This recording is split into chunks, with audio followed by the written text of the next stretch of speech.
de la familia de Chunum. El abuelo de Chunum se llamaba Yanin Bima y era un gran médico visionario del pueblo Chipibo-Coní, un Naya, ¿no? Que significa un sabio. Y él, a pesar, digamos, de la influencia evangélica que había en el área, él no dejó de usar las plantas. E incluso la madre de Chunum, que se llamaba Isabiji, igual que mi hija, ella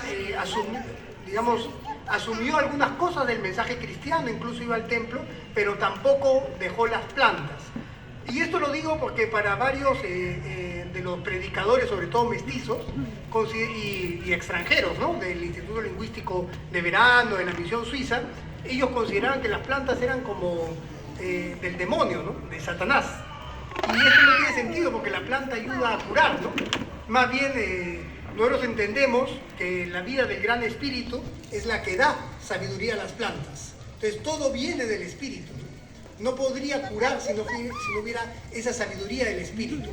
Entonces el abuelo de Chunum, la madre de Chunum, nos enseñaron a tomar lo bueno del mensaje cristiano, según lo entendemos nosotros, que es el del amor al prójimo, el del amor a Dios, y combinarlo, digamos, con los saberes ancestrales de esta vinculación con el territorio y este saber que las plantas, las montañas, los ríos tienen conciencia y en ciertos estados afortunados de la conciencia es posible escuchar las voces de esos seres y ellos nos enseñan, ¿no?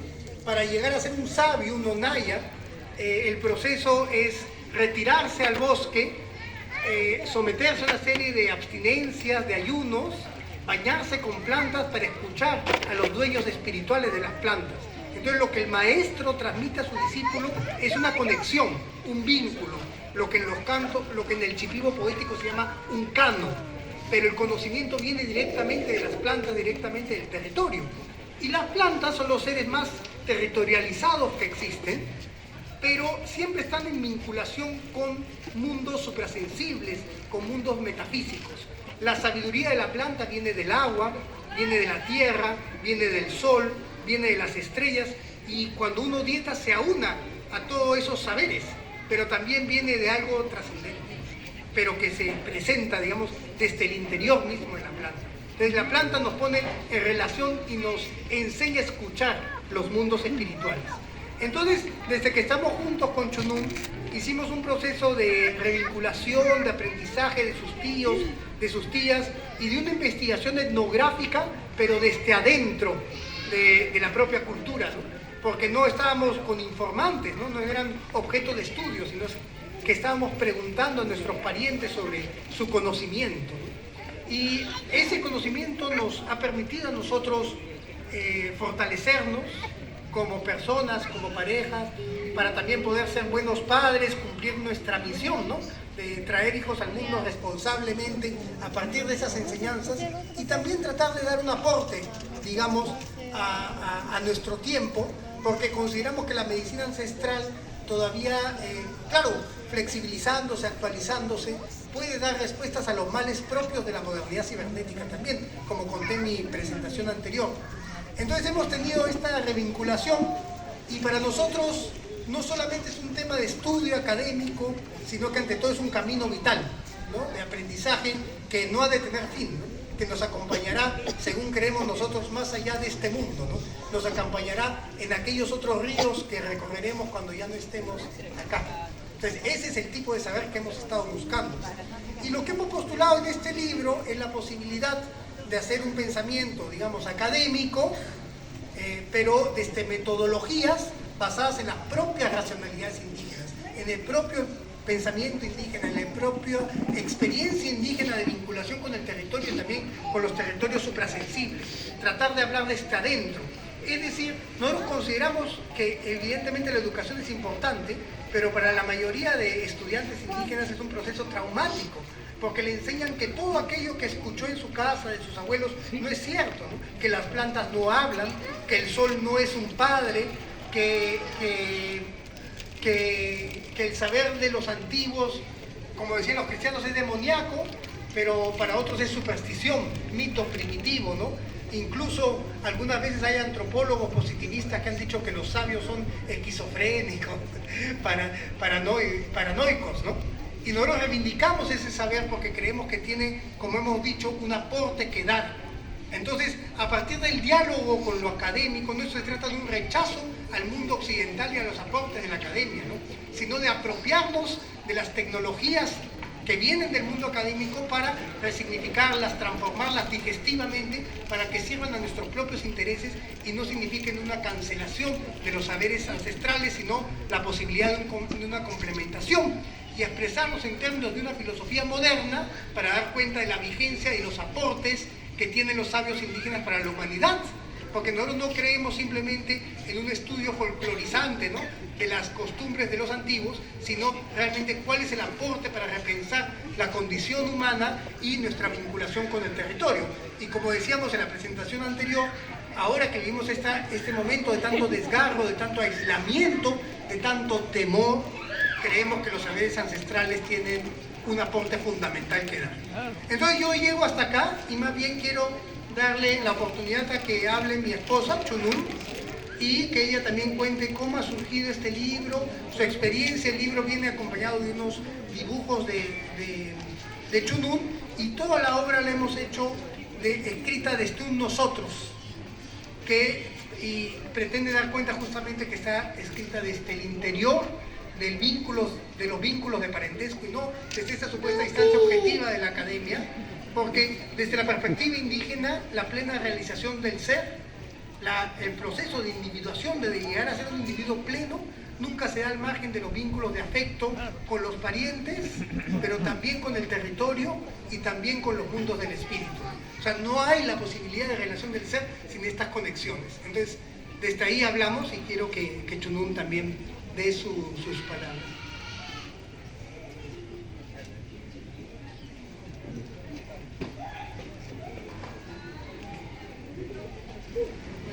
Muchas gracias, César Panduro, por la invitación, Víctor Campos Ique, Alberto, que conocemos hace 9 años, si no me equivoco.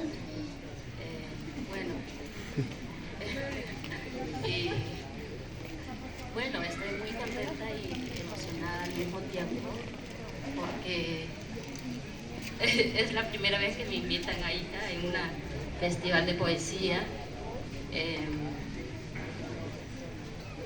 Este trabajo fue realizado hace 10 años en el proceso donde estábamos tratando de vivir lo mejor posible en nuestro día a día, con la ayuda y el apoyo también de mis abuelos, de mis familiares, de mis tíos, de mis tías. Hemos trabajado para hacer este libro día y noche, porque pasábamos noches en vela para poder que este libro podemos conectarnos con lo que ellos nos estaban enseñando. Y en un momento pensábamos que, tal vez algún día se podría publicar, pero como en este país la desconexión del mundo interior, la conexión con la tierra está muy lejos y cada vez más distanciados estamos. Por momentos pensamos que tal vez no, tal vez sí, pero gracias a Dios, este libro salió pasando 10 años, ¿no? En ese proceso, también están los dibujos que realicé durante todo este proceso y que también fue parte de mi investigación en una escuela de Bellas Artes, donde hice mi tesis, y a partir de eso trabajamos también con Pedro. Y hasta ahora seguimos tratando de entender lo mejor que podamos nuestra día a día con la conexión con la tierra. Como dijo Pedro, Alberto fue nuestra línea, saber filosofar sobre este tema también, porque siempre tiene que haber alguien que nos pueda guiar, porque a través de eso podemos pensar, ¿no? Y fue eso y los conocimientos ancestrales de mis abuelas, ¿no? Y que día a día trato de rescatar, a pesar de que ya vivo en un mundo cambiante, cuando una vez mi madre me dijo, la vida cambia y cada vez, bueno,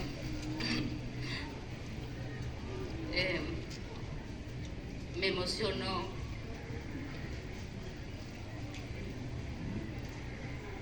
pensar.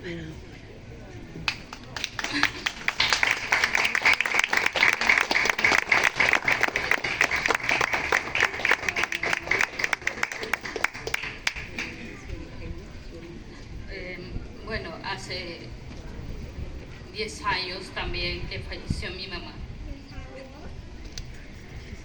¿Qué la conexión con su madre? Y bueno, pensar en ella me emociona hasta. Y me dio la alegría y el respeto hacia mis ancestros. Siempre hubo eso en nuestras vidas, ¿no? Siempre pensar en mi madre es pensar en lo bueno que ella nos dejó.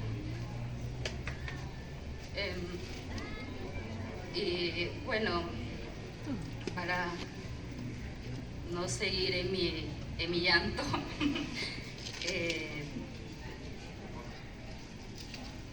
a partir de todo ese proceso estuve, bueno, Pedro sabe todo mi proceso cuando cantaba y no,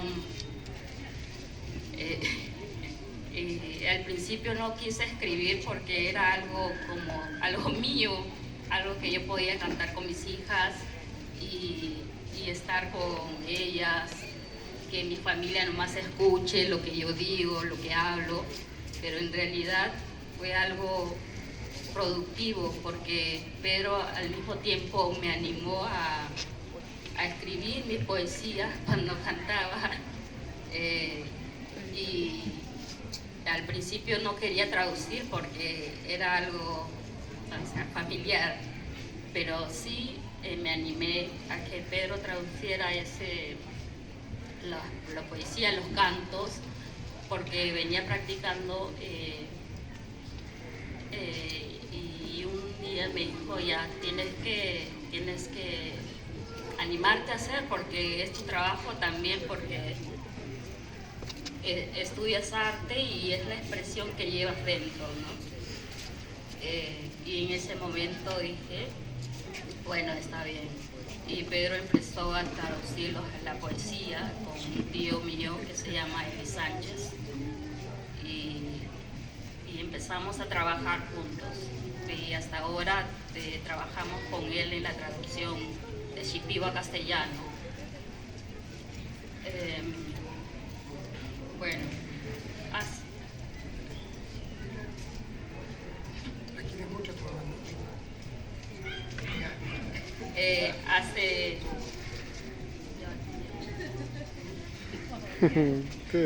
Hace 4 años, cuando nació mi hija,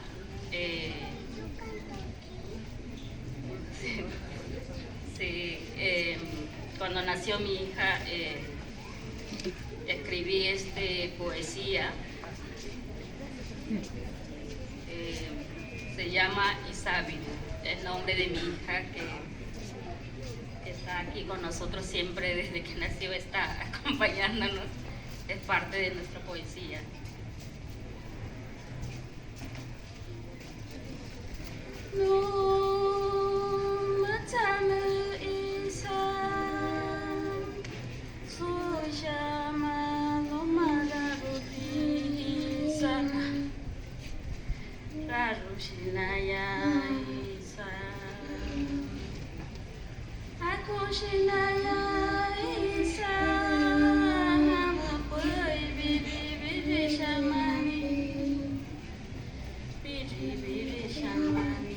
Bari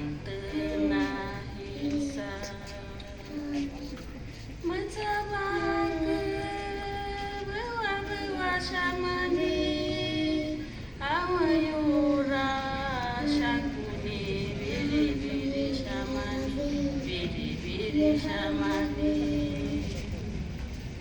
Metatimi no como intirarua, no como biri sabi urasa dana wa shuni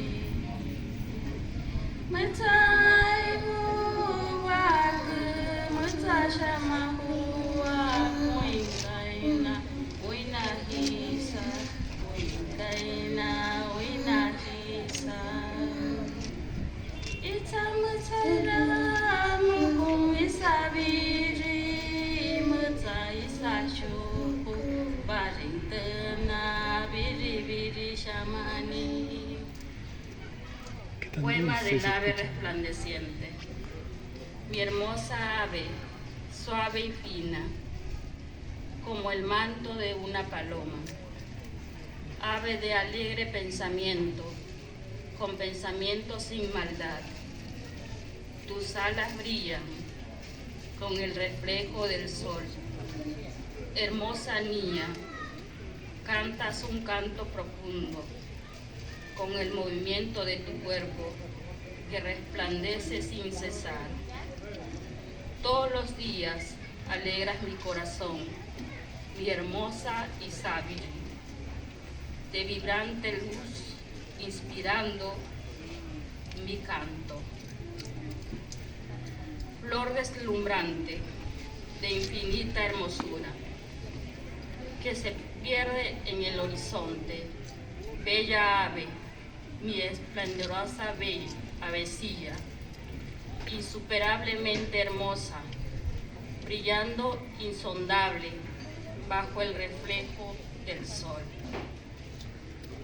Bueno, pásate.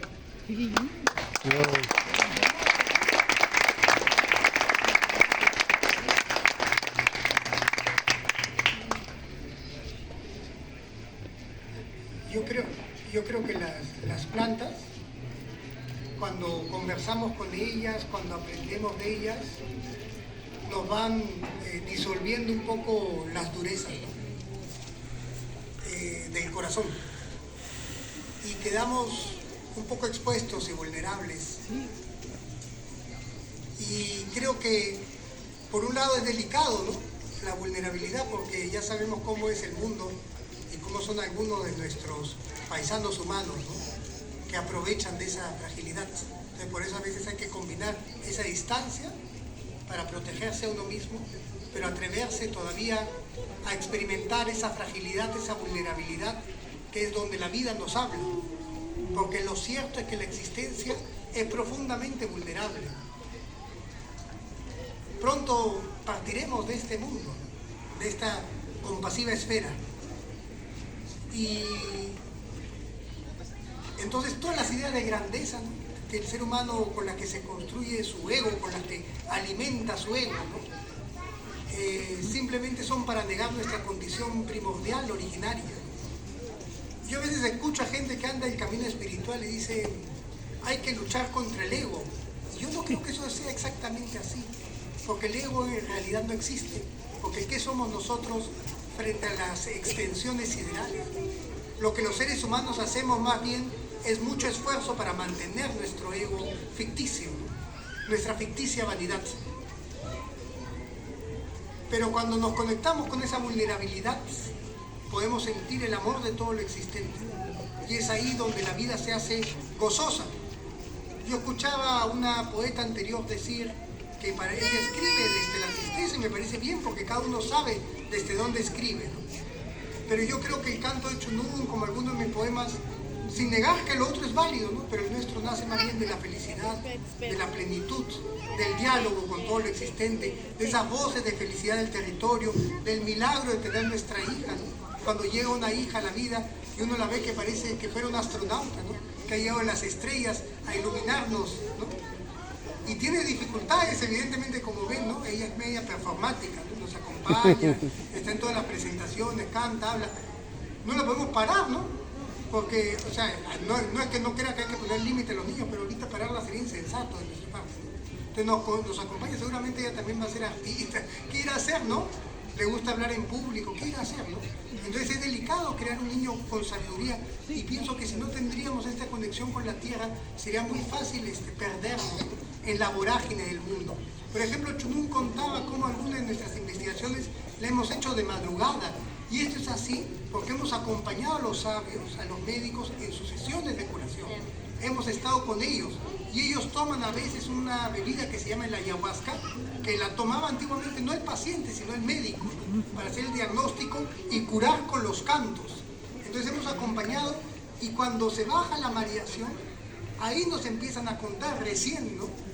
Ahí les da el ánimo de conversar, de compartir, y te empieza a decir, sobrino, esta planta es para esto, sobrino, esta planta es para lo otro, esto se usa así, y ahí nos empiezan a contar.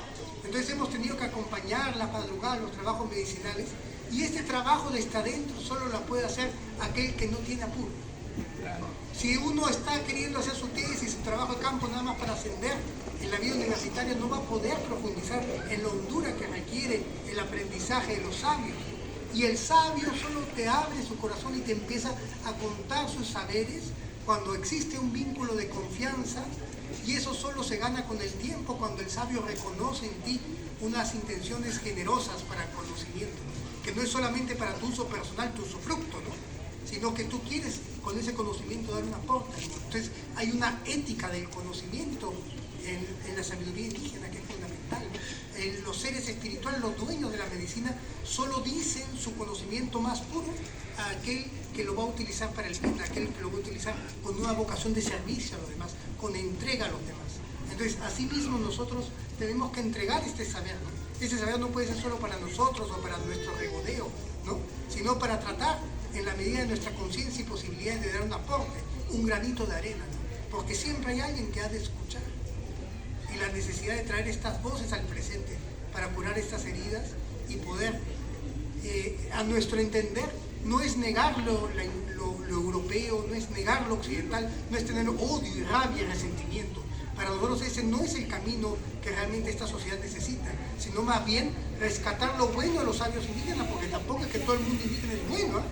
No es tampoco un espacio ideal, hay cosas buenas y cosas malas. Entonces, rescatar lo bueno que viene del mundo indígena, rescatar lo bueno que viene de Europa, rescatar lo bueno de las otras influencias culturales orientales que hay en este país, no solo lo amazónico, lo andino, rescatar todo lo bueno de la multiplicidad heterogénea de las herencias que nos conforman, para a partir de ahí no disolvernos en la idea del mestizaje armónico, ¿no? Sino a partir de nuestras diferencias poder complementarnos, porque ahí está la fuerza. Y recordar esa palabra que he hecho, que es yananti, ¿no? La complementación de los diferentes. Entonces, con mi esposa mucho del trabajo hacemos juntos, porque a nuestro entender no debe existir una lucha entre el hombre y la mujer, sino una complementación que cure esas heridas. Es decir, entendemos, ¿no? Entendemos las heridas de la sociedad heteropatriarcal, pero lo que nos enseñaron los ancestros de mi esposa es otra cosa, es a complementarnos con respeto de nuestras diferencias, porque ahí se produce la vida, ahí se produce la alegría, ahí se produce la sanación. Entonces, humildemente, ese es nuestro interés, nuestra vocación, lo que nosotros creemos que debemos dar. Y esperemos que haya sido un aporte para ustedes. Ven la voz de mi esposa, lo lindo de su corazón, ¿no? A veces también tiene sus cositas, ¿no? Se puede morir, como cualquier ser humano, ¿no? Sin nada, no se puede sin nada. Pero en el fondo de su ser, su corazón es noble, ¿no? Y es Hakun Shinaya Aimbo, ¿no? Una mujer de buen pensamiento. Kushi Shinaya Aimbo, ¿no? Una mujer de fuerte pensamiento. Kushi Hui Aimbo, una mujer de fuerte palabra. Y esa fuerza de la palabra transmite a los demás a través del canto para sembrar la semilla, ¿no? De la complementación y del crecimiento de todos a favor de la vida de todo lo existente, ¿no? Es a favor de la red sagrada de la vida que estamos hablando, que estamos cantando. Así que muchas gracias. Bueno, para finalizar, Pedro, un fuerte aplauso para ellos. Bueno, ¿Nos podrías ofrecer un canto más? ¿Nos podrías ofrecer un canto más? ¿Sí? Claro, claro que sí. A ver. Hola. A ver.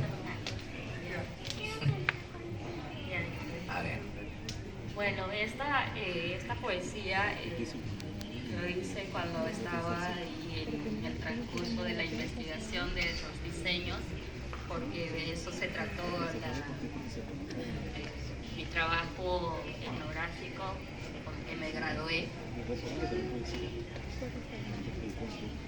Y bueno, como dijo Pedro, para nosotros trabajar en conjunto es lo más lindo que tenemos,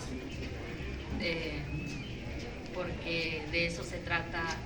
O sea, mi madre me enseñó que el hombre y la mujer siempre tiene que haber la complementación, ¿no? Y que si uno sale adelante, el otro lo tiene que empujar, y siempre en conjunto.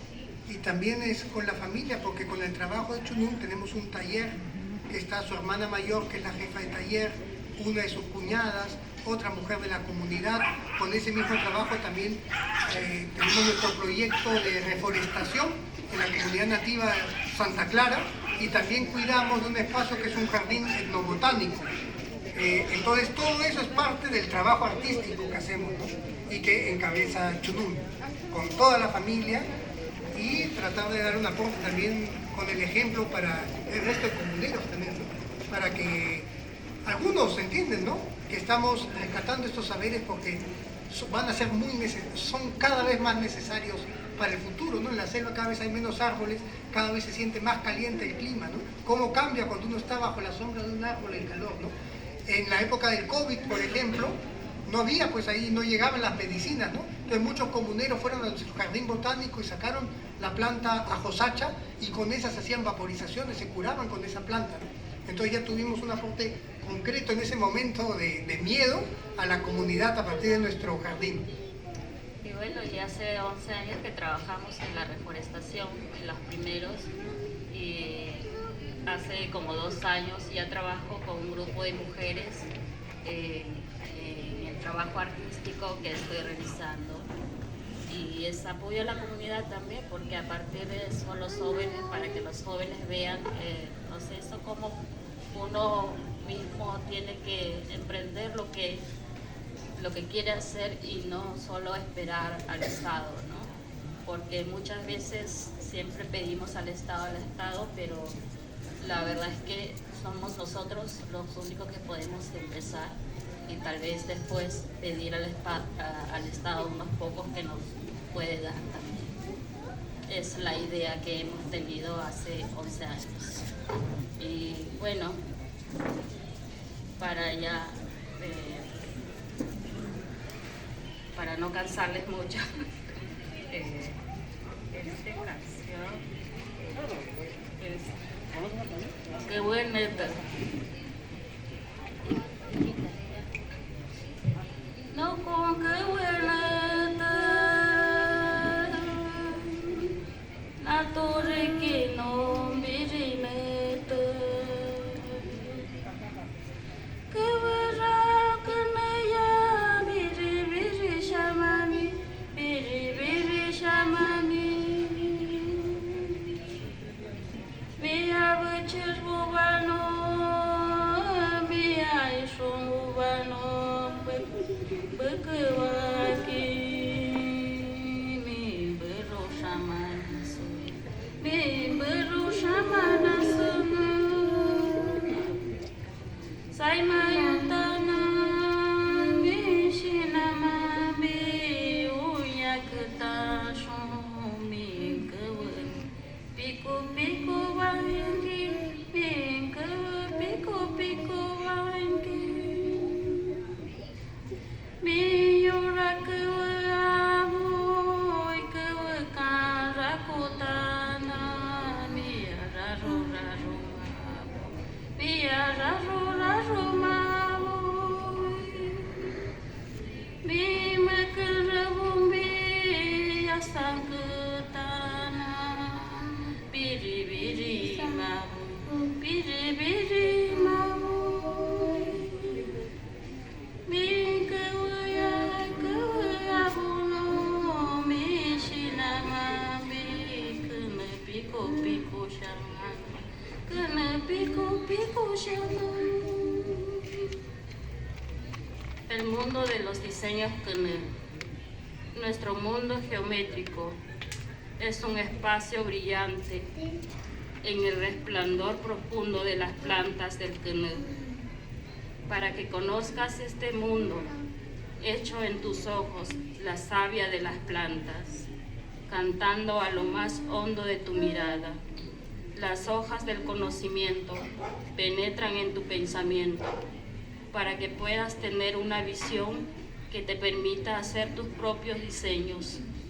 Estoy cubriendo tu cuerpo con hermosos diseños bordados que alegran tu corazón.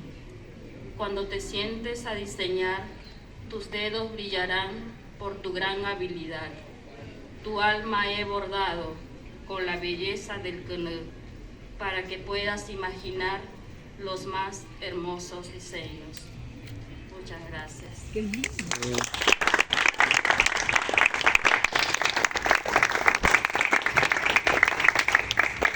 Bien.